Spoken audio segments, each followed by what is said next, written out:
Hi guys, welcome to my mini blog. నేను BTech story share చేస్తా అని చెప్పాను కదా, ఇది పార్ట్ 1 దాంట్లో. నేను 2019లో నేను జాయిన్ అయ్యాను. ఇప్పుడు నేను చదివిన కాలేజే నాకు ఫస్ట్ కౌన్సిలింగ్లో నా కాలేజే వచ్చింది. కానీ సెకండ్ కౌన్సిలింగ్ కూడా ట్రై చేద్దామని నేను సెకండ్ కౌన్సిలింగ్ కూడా నేను పెట్టాను. అప్పుడు ఓసీకి 5% రిజర్వేషన్ అని చెప్పారు కదా, అది అన్నీ చేసింటే నాకు నంద్యాల శాంతిరామ్ కాలేజ్ వచ్చింది. కాలేజ్ బాగుంది కానీ ఈసీ బ్రాంచ్ వచ్చింది నాకు దాంట్లో. కానీ హాస్టల్కి ఫీజు ఎక్కువ చెప్పారు. అందుకే థర్డ్ కౌన్సిలింగ్ కూడా నేను వెళ్ళాను, అంత పే చేయడం కష్టం లేని. థర్డ్ కౌన్సిలింగ్లో కూడా సేమ్ నేను ఫస్ట్ వచ్చిన కాలేజే నాకు వచ్చింది, అంటే ప్రజెంట్ నేను చదివిన కాలేజే. వెళ్ళి జాయిన్ అయ్యాను.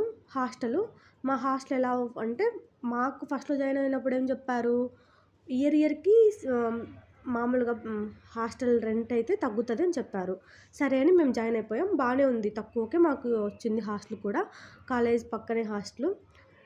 నేను చదివింది కూడా కడపలోనే. మీకు కడపలో అంటే కాలేజెస్ ఐడియా ఉంటాయి.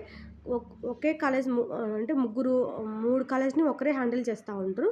మీకు ఐడియా ఉంటే మీరు కమెంట్ చేయండి ఏ కాలేజ్ అని. నేను జాయిన్ అయ్యాను. రూమ్కి అప్పుడు మేము ఎంతమంది ఉన్నాం, 4 మెంబర్స్ ఉన్నాం. రూమ్కి 4 మెంబర్స్. అందరు నాకంటే ముందే వచ్చేసారు, నేనే లాస్ట్ వచ్చాను. మనం ఎలాంటి టైప్ అంటే, స్టార్టింగ్ ప్రాబ్లం.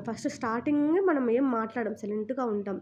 దాని తర్వాత వన్స్ మనం మాట్లాడడం స్టార్ట్ చేసి, వాళ్ళు మాట్లాడడం స్టార్ట్ చేసిన తర్వాత మనం బయటపడతాం. మన ఎక్స్ట్రోవర్ట్ అంతా.